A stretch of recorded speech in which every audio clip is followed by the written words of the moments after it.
अस्सलाम वालेकुम। कैसे हो आप सब लोग? आई होप आप सब ठीक ठाक होंगे और अपनी लाइफ के बेस्ट मोमेंट एंजॉय करते होंगे। भाई आज की वीडियो है कि हमने कुछ ऐसे अमूमन कुछ ऐसे वीज़े हैं जो आपको जानना बहुत ज़रूरी है। अगर आप एक ट्रैवलर है तो आपको इन वीज़ों का ज़रूर पता होना चाहिए। नंबर फर्स्ट पे बात करते, वीडियो जल्दी स्टार्ट करते, टाइम ज़ाया नहीं करते। भाई नंबर फर्स्ट पे मैं बात करना चाहूँगा, एक जो नॉर्मल वीज़े होते हैं जो हमेशा हमारे काम आते हैं, और एक प्रॉपर वीज़े होते हैं, आपको उसके नाम है। फॉर एग्जांपल चले तो पहले वो नाम वाले बताते हैं मैं आपको। अमेरिका के A1, B1 और B2 वीज़ा का आपको पता होना चाहिए। ये कैसे वीज़े हैं तो भाई इसके बारे में आपने सर्च करना ज़रूरी होता है। अमेरिका A1 इस पे बात करेंगे इंशाल्लाह, इस पर अलग वीडियो बनाएंगे, लेकिन मैं जस्ट एक शॉर्ट हैंड दे रहा हूँ। आपको इन वीज़ों के बारे में सर्च करना चाहिए और इनको देखना चाहिए। अमेरिका B1 और B2 वीज़ा। दूसरे नंबर पे आपको ईस्ट अफ्रीका का पता होना चाहिए। ये एक ऐसा वीज़ा होता है अमूमन जो ईस्ट अफ्रीका के अमूमन 3 ममालिक उसमें है, युगांडा, रवांडा और तंजानिया, केनिया। उसमें ये 3 ममालिक है।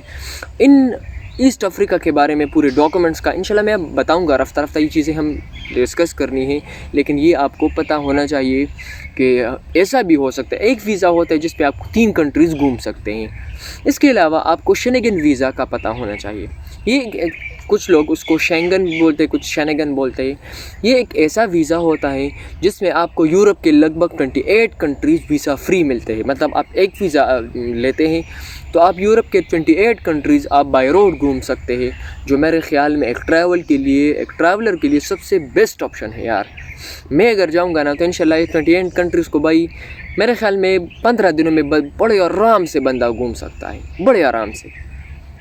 20 दिन कर ले, 20 दिन में बिल्कुल घूम सकता है, 28 कंट्रीज़ हो सकते हैं। उसमें ऐसी कंट्रीज़ है कि भाई एक दिन में आप 3 कंट्रीज़ भी घूम सकते हैं, ऐसे ममालिक भी।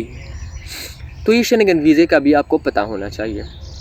अच्छा, इसके अलावा कनाडा वीज़ा क्या होता है, किस तरह मिलता है, ये पूरा सीन आपको। अच्छा, इसके अलावा कुछ ऐसे मतलब जनरली वीज़े जो हमारे पासपोर्ट पे लगते हैं और उसका जो तरीका होता है वो आपको पता होना चाहिए। एक होता है वीज़ा फ्री कंट्रीज़, एक होता है वीज़ा ऑन अराइवल, एक होता है ई वीज़ा और एक को कहते हैं स्टिकर वीज़ा। ये 4 टाइप के वीज़ा फ्री अमूमन वो लोग मतलब जिसका एक किसी मुल्क का वीज़ा ही नहीं है तो वो वीज़ा फ्री हम काउंट करते हैं। वीज़ा ऑन अराइवल एक ऐसा वीज़ा होता है जो आपने लेना नहीं है भाई। आप सीधे टिकट ले, पासपोर्ट ले, उस मुल्क आप उस कंट्री में चले जाएं, वो आपको अपने एयरपोर्ट पे आपको वीज़ा स्टिकर मतलब वो स्टैंप लगा दी जाएगी, तो वो आपका वीज़ा ऑन अराइवल होगा। उसकी फ़ीस अमूमन $30, $10, $20, $50 तक हो सकता है, डिपेंड करता है। और कुछ ऐसे भी है जो वीज़ा फ्री मतलब फ्री भी वो करते हैं कभी कभी, मतलब हो सकता है। अच्छा, तीसरे नंबर पे मैं बात करूँगा वीज़ा ऑन अराइवल। तो मैंने कहा लिया ई वीज़ा एक ऐसा वीज़ा होता है जिसको हम कहते हैं इलेक्ट्रॉनिक वीज़ा। अमूमन आपने अपने लैपटॉप के सामने बैठकर आपने जस्ट ऑनलाइन अप्लाई करनी है और ऑनलाइन आपको जीमेल के थ्रू, ईमेल के थ्रू और ऐसी चीज़ों के थ्रू आपको वीज़ा मिल जाएगा। तो भाई इसको कहते हैं इलेक्ट्रॉनिक ई वीज़ा। आपको पेपर के फॉर्म में मतलब ईमेल में आपको मिल जाएगा। चौथे नंबर पे मैं बात करूँगा क्या,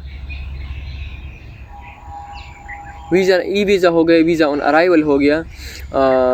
तो ये जो स्टिकर वीज़ा ऐसा होता है जो अमूमन आपके स्टैम्प मतलब वो क्या होता है आपके पासपोर्ट पे ही एक उसका स्टिकर लग जाता है, उसको स्टिकर वीज़ा भी। अच्छा, इसके अलावा और वीज़े भी हैं, मैरिज वीज़ा, अमूमन वर्क वीज़ा, ये एक कुछ टूरिस्ट वीज़ा, स्टूडेंट वीज़ा। इसके अलावा और भी हो सकता है बिज़नेस वीज़ा। ये ऐसे वीज़े हैं अमूमन जिस भी अगर आप किसी मुल्क में बिज़नेस के थ्रू जाते हैं, आप बिज़नेस के मामलों में जाते हैं तो भाई आपको बिज़नेस वीज़ा लेना पड़ेगा। शादी के लिए जाते हैं तो आपको शादी का वीज़ा लेना। तो भाई ये सब ऐसे वीज़े हैं बहुत ज़्यादा टाइप से, इसके बहुत ज़्यादा टाइप से। तो ये छोटी सी चीज़ें हैं। अगर आपको कोई भी ऐसी पॉइंट अच्छी लगी हो तो वीडियो को एक बार लाइक करें, और आपको अगर कोई पॉइंट मिसिंग लगी है तो प्लीज़ कमेंट में ज़रूर बता दीजिएगा। अल्लाह हाफ़िज़।